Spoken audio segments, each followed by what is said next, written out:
자, 오늘 오후에 증거할 하나님의 말씀의 제목은 예수님의 나심을 예고함, 이런 제목으로 잠깐 은혜 받고자 합니다.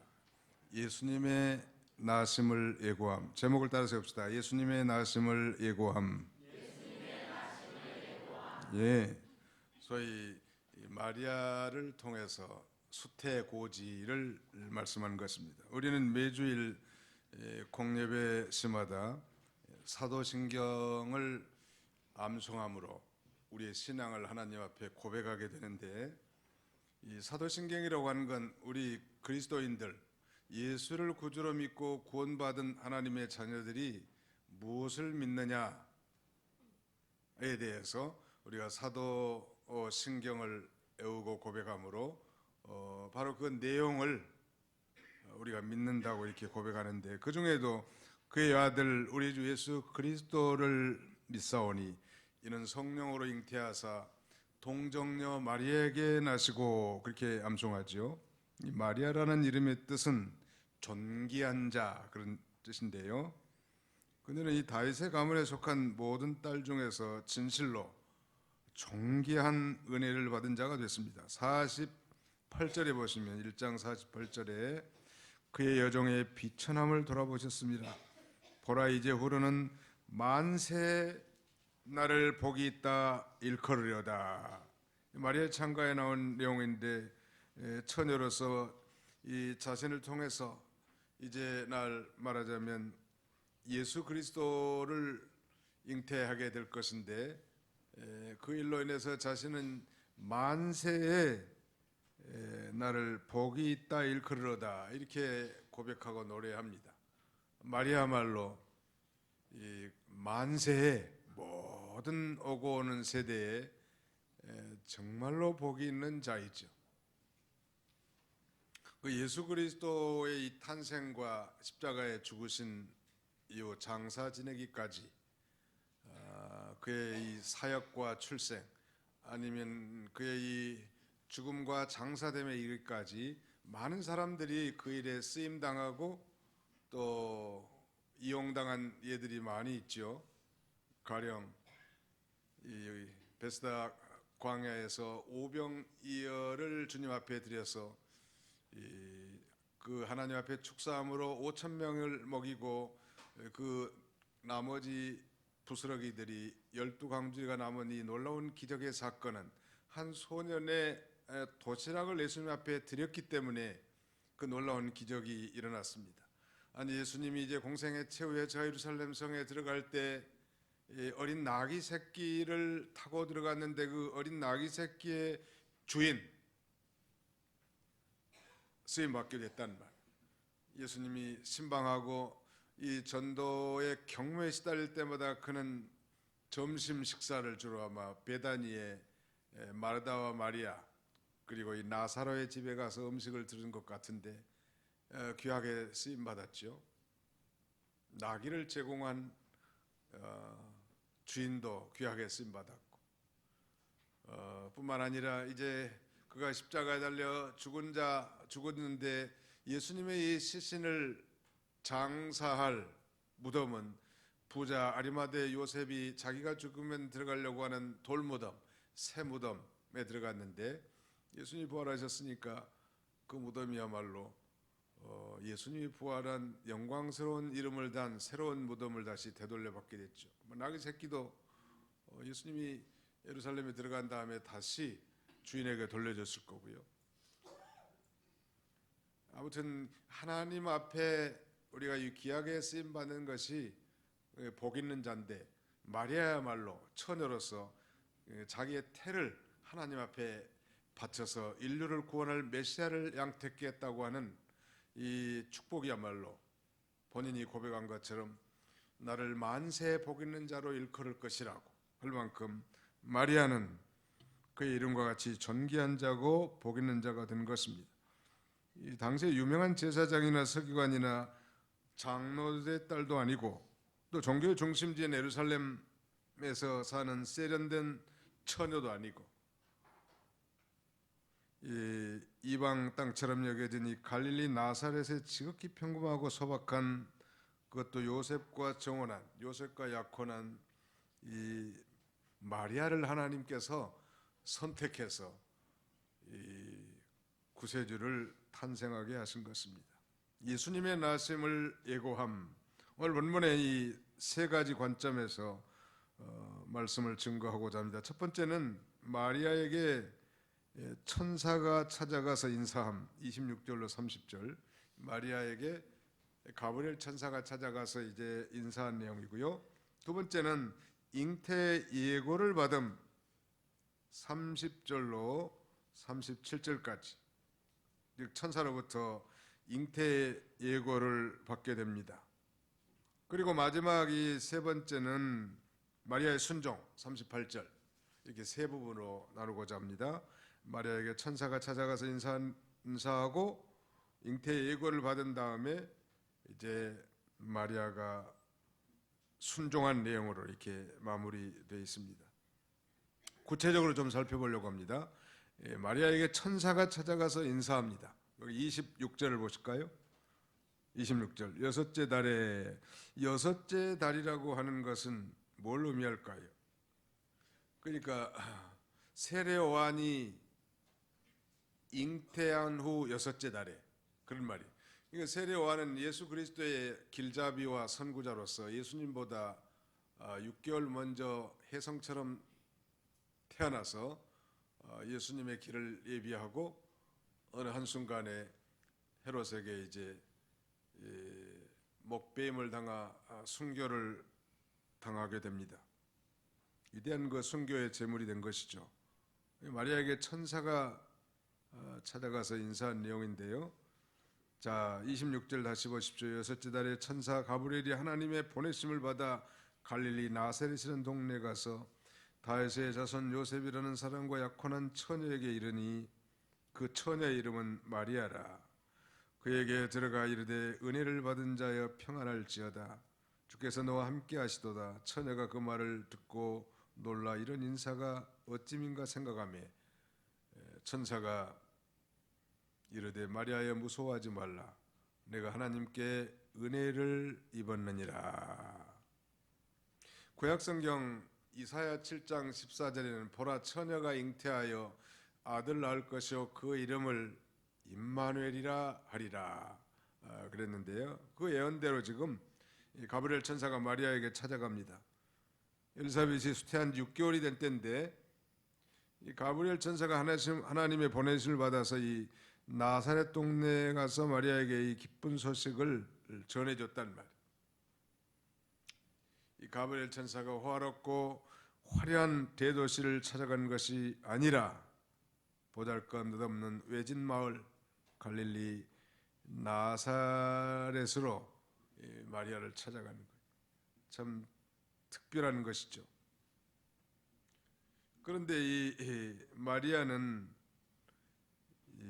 20절에 보시면 다윗의 자손 요셉이라는 사람과 약혼한 사이란 말. 옛날 성경이 정혼이라고 했는데 우리나라 약혼과는 좀 개념이 다르죠. 이 정혼이라는 표현이 더 정확할 것 같은데요. 개역개정에는 다시 또 약혼으로 번역해놨습니다. 유대의 관습에 따르면 결혼 1년 전에 이 정혼을 하는데 유대의 샤마의 학파는 정혼한 여인의 부정은 사형으로 처벌된다고 합니다. 혼전 성관계를 결코 용납할 수 없고 정혼한 사이에서 만약에 신랑이 죽으면 그저 과부로 간주되는 거예요. 그러니까 유대사에서 정혼은 거의 결혼에 준한 정도가 되는 것이죠. 다만 잠자리만 하지 않는 것이고 거의 결혼과 같은 그런 구속력을 갖게 되는 것입니다. 가브리엘이 인사합니다. 천사가 마리아에게 먼저 평안을 전하고 하나님이 함께 하신다는 것을 알게 해주죠. 하나님께서 마리아를 쓰시려고 지금 먼저 은혜를 베풀어 주셨는데 왜 하필 마리아인가? 왜 마리아가 선택되었을까? 우리가 그 정답은 다 알죠. 그건 마리아가 아주 훌륭하고 명망 있고 뛰어나서가 결코 아닙니다. 그러니까 어떤 마리아의 조건을 보고 선택한 것이 아니고 은혜를 받은 자여 평안할지어다 그랬는데 하나님의 이 주권적 은혜로 선택받은, 오늘 저와 여러분들도 마찬가지입니다. 우리가 뭐 대단한 존재여서 우리를 창세전에 선택한 게 아니고 우리의 선택하심은 하나님의 무조건적 선택, unconditional election입니다. 무조건적 선택. 뭐 우리가 후에 예수를 믿을 것을 보고 우리가 선택해 준 것도 아니에요. 우리를 사랑의 대상자로 무조건적으로 선택해 준 것이 우리가 하나님 앞에 감사할 이유가 됩니다. 메시아의 어머니로 선택하시는 이 특별한 은혜를 받은 것이죠. 그래서 우리가 기억할 것은 결코 마리아가 위대하거나 그녀의 공로 때문이 아니라는 것.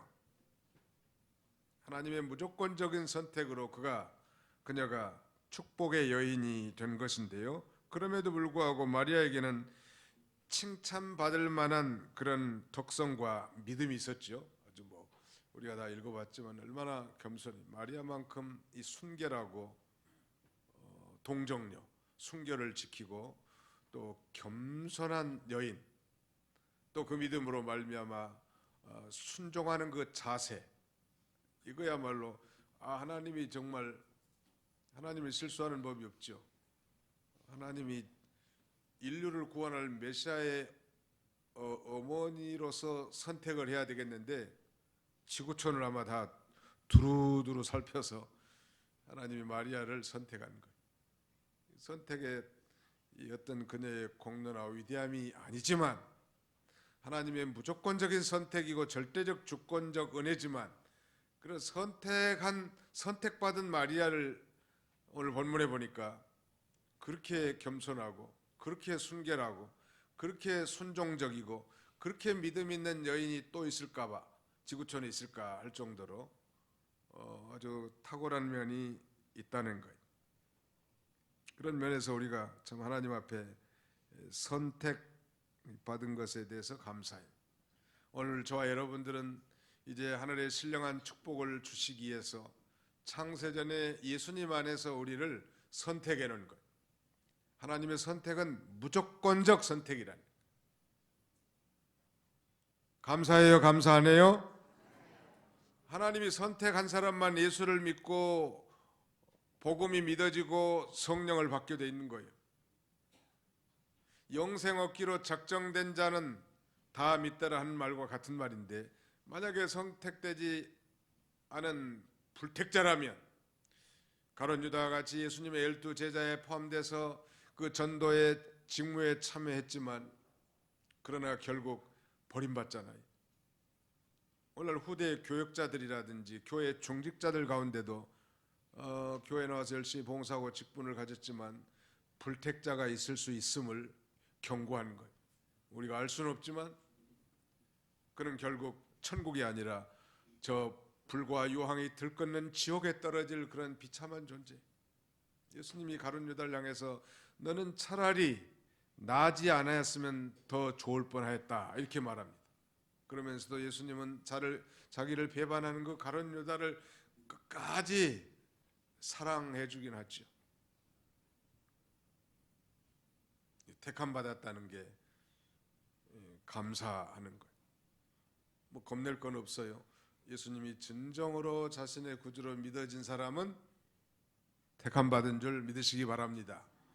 그러니까 이 불택자는 안 믿어. 가룟 유다는 이 예수님의 이 전도의 직무의 12 사도의 그 영광스러운 자리에 택함을 받았지만 예수님을 구주로 믿은 적이 없다 그 말이에요. 예수님을 뭐 주님이라고 불러본 적도 없고 그저 랍비여 선생님, 훌륭한 선생 정도로, 기적을 행하는 훌륭한 선생 정도로 인정했을지 모르지만 이 도마같이 의심 많다 할지라도 그는 후에 나의 주시며 나의 하나님이십니다 이렇게 고백한 적이 없고 주여 나를 떠나소서 고백한 베드로와 같이 말한 적도 없어요. 그저 랍비여 선생님 정도, 훌륭한 선생님 정도로 생각한 가룟 유다는 결국 그는 불택자였기 때문에 저 영원한 불못에 들어갈 것이 갔을 것이 분명하다는. 하물며 택한 백성 가운데서도 메시아를 잉태할 메시아의 어머니로 선택받은 것은 그야말로 본인이 얘기한 것처럼 만세에 복이 있는 자라고 일컬음을 받을 것입니다. 그러나 우리가 늘 건전한 비판을 하지만 이 천주교에서처럼 이 마리아를 거의 뭐 신격화해서는 절대 안 된다. 마리아가 그 덕성이나 신앙에 있어서 훌륭한 면이 있지만 마리아를 신적 반연에 지금 올려놓은 정도가 됐는데, 가령 천주교의 잘못된 교리 가운데 이 마리아의 평생 동정녀설을 주장합니다. 마리아는 평생 동정녀설이었다. 우리는 예수님을 낳을 때까지 동정녀였고 이제 미스터 요셉과 사랑해서 적어도 네나 사남 2녀 이상을 낳은 그런 평범한 여자였던 것입니다. 근데 그를 성스럽게 하기 위해서 평생 동정녀설이라고 주장하는 것은 성경과 배치된 내용이고요. 요새는 얼마나 심각한지 마리아의 성천설, 마리아가 죽지 않고 하늘로 올라갔다고 하는, 그리고 천주교에서는 이 마리아를 거의 예수님과 동격으로, 아니 그 이상 정도로 생각하면서 마리아가 마치 중보자가 되는 마냥 마리아님이시여 우리의 기도를 들으소서. 그 유명한 가곡 아베 마리아라고 하는 그런 곡이 있는데, 그게 뭐냐면 마리아님 문안드립니다 이런 말이 우리 그 개신교의 개혁주의 신앙과는 배치된 거예요. 마리아가 예수님을 잉태한 그런 축복받은 인물이고 특별한 선택을 받고 또 그에게 덕성도 있고 또 믿음도 있었던 것은 사실이지만, 그를 예수님 반열에 올려놓고 마치 예수님과 같은 그런 중보자나 뭐 평생 동정녀설이나 성천설과 같은 이러한 사상은 성경과는 너무 동떨어진 내용이란. 특별히 그 요한복음 2장에 나오는 가나 혼인잔치집에서 그 마리아의 얘기를 천주교에서는 아주 중요하게 생각하는데, 그렇지 않습니다. 마리아는 오늘 여기 앉아 계신 우리 자매님들하고 똑같아. 다만 이 미스터 요셉과 동침하기 전에 동정녀 상태에서 성령의 권능으로 예수님을 잉태한 그런 축복에 참여했을 뿐이란 말. 아멘. 좋은 사람이 있는 것 같아 보니까. 예수님의 나심을 지금 예고한 내용을 지금 계속 살펴보고 있는데요. 그 다음에는 이제 잉태 예고를 받는 내용이 31절부터 37절까지 쭉 나오는데, 마리아 인사를 듣고 마리아가 그 가브리엘의 인사를 받고 얼마나 놀랬겠습니까? 그래서 천사가 안심시킵니다. 30절, 천사가 이르되 마리아여 무서워하지 말라. 내가 하나님께 은혜를 입었느니라. 보라 내가 잉태하여 아들을 낳으리니 그 이름을 예수라 하라. 그가 큰 자가 되고 지극히 높으신 이의 아들이라 일컬어질 것이요 주 하나님께서 그 조상 다윗의 왕위를 그에게 주시리니 영원히 야곱의 집을 왕으로 다스릴 것이며 그 나라가 무궁하리라. 두 번씩이나 28절에도 은혜를 받은 자여 그랬고요, 또 30절에는 은혜를 입었느니라 이렇게 표현해 놨습니다. 영어 성경에 보니까 You have found grace with God 이렇게 돼 있고요, You have found favor with God, 하나님에게 은혜를 받았느니라, 발견했느니라, 얻었느니라 이런 표현입니다. 마리아의 경우에 지금 하나님의 계획에 따라서 이미 은혜를 받은 자지만 이번에 또 큰 은혜를 입었단 말. 하나님의 은혜라는 건전. 한번 잡시다. 나의 나된 것은 하나님의 은혜입니다. 믿습니까? 네, 하나님의 은혜. 우리 언제나 하나님의 은혜를 내세워. 어떻게 그런 일을 할 수 있습니까? 하나님의 은혜지요. 하나님의 은혜를 주셔서 그저 이런 일을 체험하고 발견했을 뿐입니다. 하나님의 은혜. 어떻게 이 마리아가 인류를 구원할 메시아를 잉태할 수 있겠냐? 그야말로 불가능한 일이. 하나님의 은혜를 입었기 때문에 그것이 가능한 것입니다. 그래도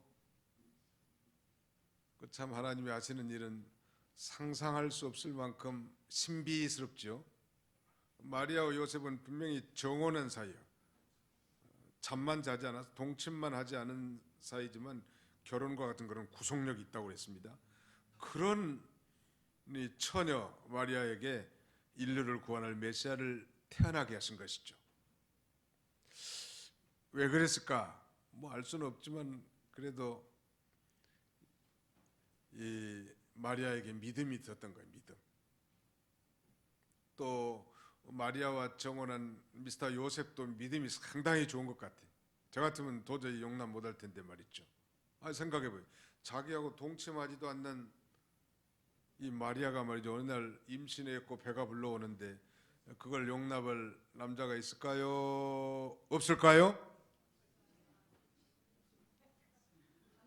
아마 대부분은 용납하기 어려울 것 같아요. 대부분은. 내 연연, 내가 남 모르게 누구하고 잠자를 해서 배가 불렀느냐? 관가로 가자, 경찰서로. 아마 그랬을지도 모르겠어요. 내가 나를 배반하다니. 그런데 요셉은 그렇게 하지 않았더라고. 성경에 보니까 자기가 그래 다른 남자하고 그래서 동침해서 임신을 했으면 살지 않으면 그만하니. 그래서 가만히 끊고자 하면서 생각을 하는 거야. 이 일을. 이 여자가 절대 그럴 여자가 아닌데 어떻게 이런 일이 있을까? 그때 이제 천사가 다윗의 자손 요셉아, 내 아내 마리아 데려오기를 두려워 말라.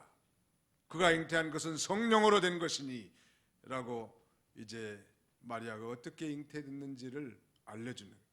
그러니까 하나님의 택하심이 무조건적이긴 하지만 마리아나 요셉의 그 인격과 덕성, 믿음을 보면 하나님은 실수하는 분이 아니구나. 그럴 만하니까 그렇게 되겠구나. 만약 믿음 없는 그 정혼한 사이라면 뒤집어질 것 같아. 아파트 문이 팍팍 깨지고 아주 돌멩이 날라다니고 아무튼 경비실 호출하고 난리가 났을 것 같아. 믿음이 없으니까. 근데 요셉은 이런 일이 있어서는 안 되지만 왜 이런 일이 있을까? 그럴 여인도 아니었는데 그렇게 생각할 때 이제 하나님께서 천사를 보내서 자기 정혼한 여자 마리아가 어떻게 임신했는지를 알려주는 것이죠. 여기 특별히 처녀란 말이 두 번이나 반복되어 있는데 이 처녀성을 강조하는 것입니다. 이 예수 그리스도의 탄생이 아주 초월적이고 아주 특별한 방법으로 낳게 될 걸 가리키는. 하나님은 참 능력이 탁월하신 분이죠. 우리는 정상적인 건 남자와 여자가 사랑해야 아이를 낳을 수 있는 건데 남자 없이도 여자 홀로 이렇게 생산케 할 수 있는 하나님이니까 전능하신 분 아니? 물고기 가운데에는 순놈이 새끼를 낳는 경우도 있다고 하더라고. 직접 보진 않았는데 들은 얘기인데 저도 늘 감사한 게 내가 아이 안 낳고 우리 집사람이 아이 낳는 게 감사해. 얼마나 그 고생 많아요.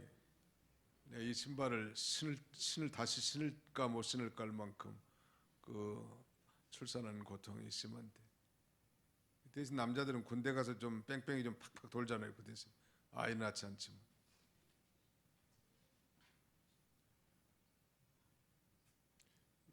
능치 못할 일이 없는 전능하신 하나님이시죠. 마리아가 이제 마리아가 그렇게 말하죠.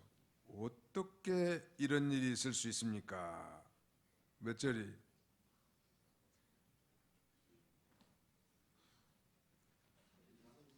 34절. 마리아가 천사에게 말하되 나는 남자를 알지 못하니 어찌 이 일이 있으리까? How will be this? How will this be?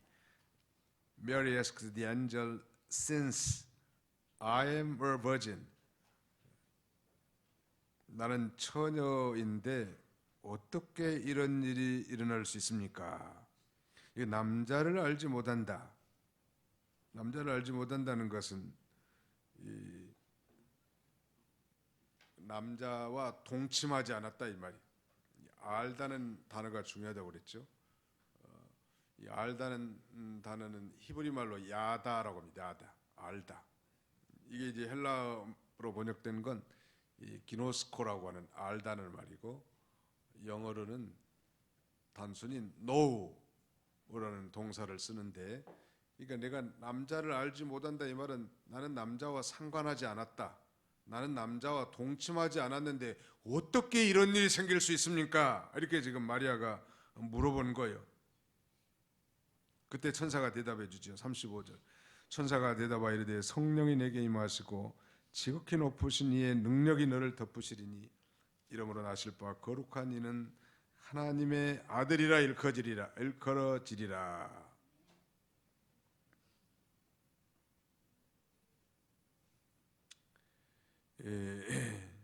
하나님의 능력으로 일이 가능하단 말. 그러면서 이제 36절 보라 내 친족 엘리사벳도 늙어서 아들을 배었느니라. 본래 임신하지 못한다고 알려진 이가 이미 6달이 되었나니 대저 하나님의 모든 말씀은 능하지 못하심이 없느니라. 우리가 아는 사실이지만 엘리사벳의 남편이 자가라니요. 둘 다 노인들이고 엘리사벳은 경수가 끊어진 성녀란 말이에요. 그러니까 아이를 낳지 못한다는 이 경건한 노인네 사이에 세례 요한이 예수님보다 6개월 먼저 태어나서 예수님의 선구자와 길잡이로 그 직분을 수행하다가 어느 날 갑자기 목이 잘려서 순교의 제물로 사라지게 하시죠. 그런데 이제 뭐 경수 끊어질 정도가 아니라 아예 처녀는 더 불가능한 일인데 하나님은 그것도 가능하게 하시겠다는 거예요. 37절 대저 하나님의 모든 말씀은 능하지 못하심이 없느니라. 한번 따라서 합시다. 하나님의 모든 말씀은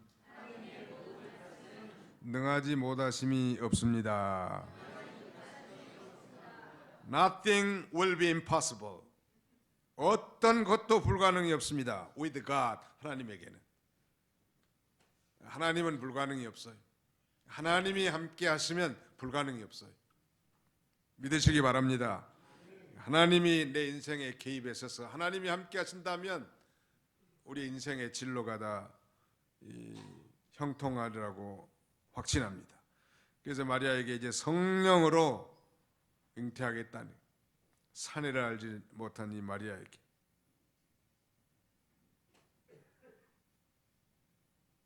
근데 우리가 한 가지 생각할 수 있는 건 하나님께서 만약에 마리아가 정조와 순결을 지킨 처녀가 아니었다면 과연 그녀를 사용했겠는가? 결코 사용하지 않았겠죠. 왜냐하면 예수님은 하나님이시지만 인간의 몸을 입고 이 땅에 오셨고 우리와 같은 성정, 우리와 같은 이 인성을 가지셨기 때문에 잡수시지 않으시면 시장하시고 전도의 이 경로로 인해서 피곤하시기도 하고 그래서 배에 고물 뒤에서 주무시기도 하시지 않았습니까?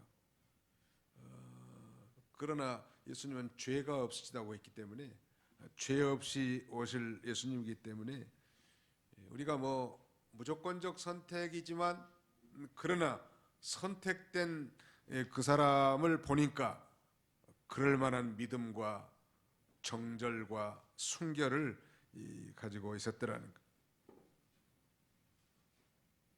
그래서 하나님의 능력으로 하나님이 크신 능력이 함께 하셔서 이제 성령께서 역사하시고 하나님의 크신 능력이 함께 하셔서 예수님께서 동정녀 마리아에게 임하여 잉태된다는 것입니다. 이사야 7장 14절 보라 처녀가 잉태해 아들 낳을 것이요 그 이름을 임마누엘 하리라는 건 사실 이거 불가능한 일임에도 불구하고 이 예언의 배경을 보면 당시 이 신앙이 없는 불신앙적인 인물 아하스 왕에게 하나님을 신뢰하고 잠잠하라고, 저 북부 동맹군이 쳐들어왔어도 하나님이 함께 하시면 그거야말로 추풍 낙엽처럼 떨어질 거라.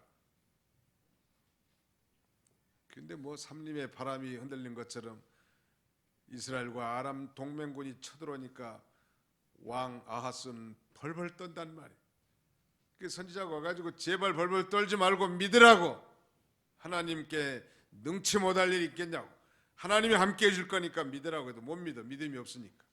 믿음 없는 사람은 믿으라고 해도 안 믿고 못 믿어요. 너 그것도 못 믿느냐?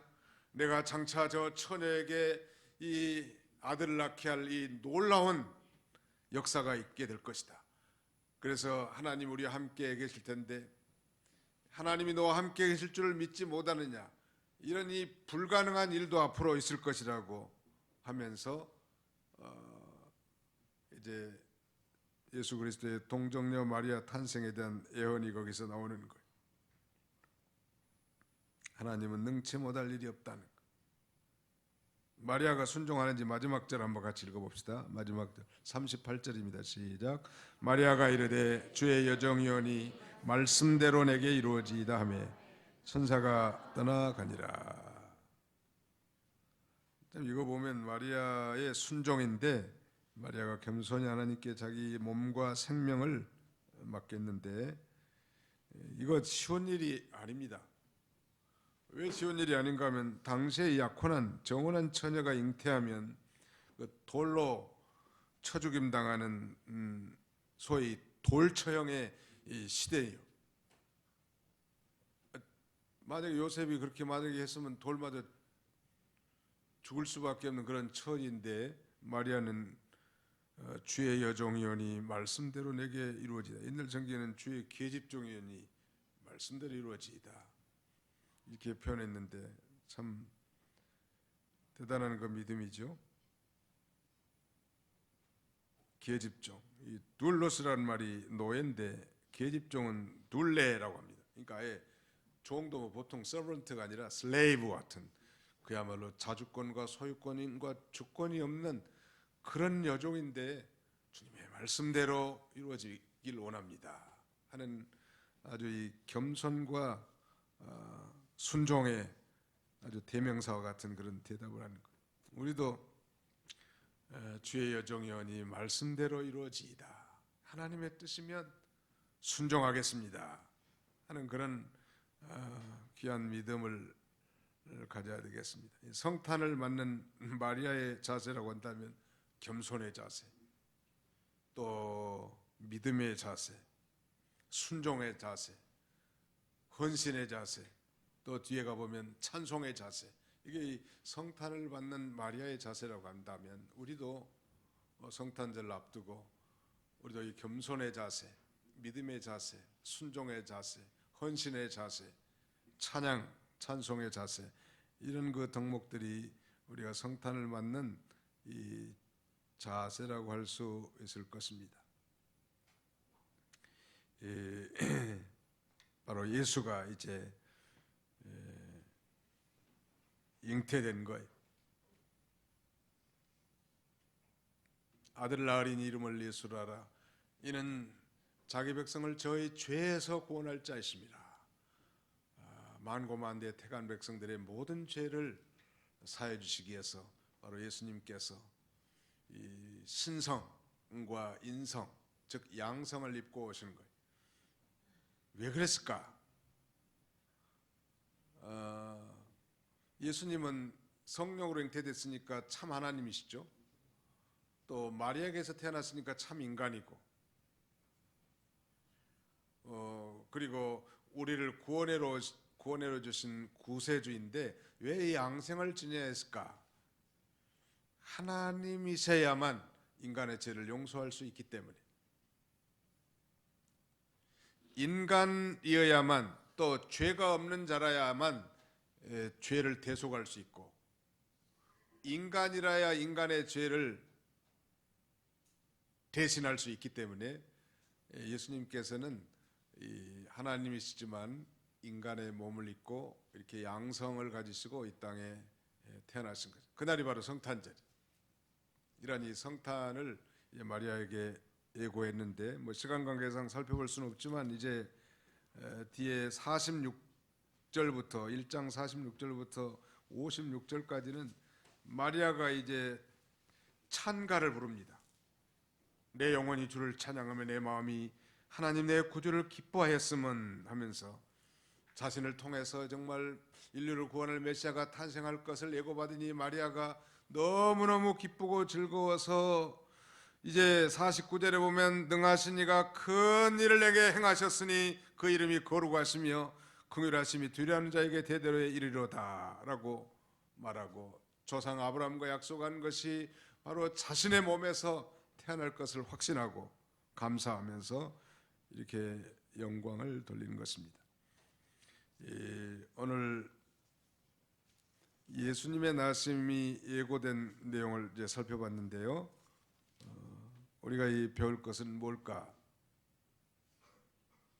마리아와 같이 우리가 은혜를 받은 자로서 오늘 우리가 다 은혜 받은 자이기 때문에 예수가 믿어졌고 은혜 받은 자니까 구원과 영생을 얻었는데 우리가 정말 은혜 받은 자라면 이제 우리도 마리아처럼 그런 믿음의 자세, 겸손의 자세, 순종의 자세를 취하는 것이 성탄을 앞둔 우리 그리스도인들의 진정한 자세라고 할 수 있겠습니다. 여전히 내 생각, 내 뜻, 내 고집, 내가 하겠다는 거, 내가 하지 않겠다는 거 그런 혈기를 부린다면 아직도 너무 미숙하다는 말.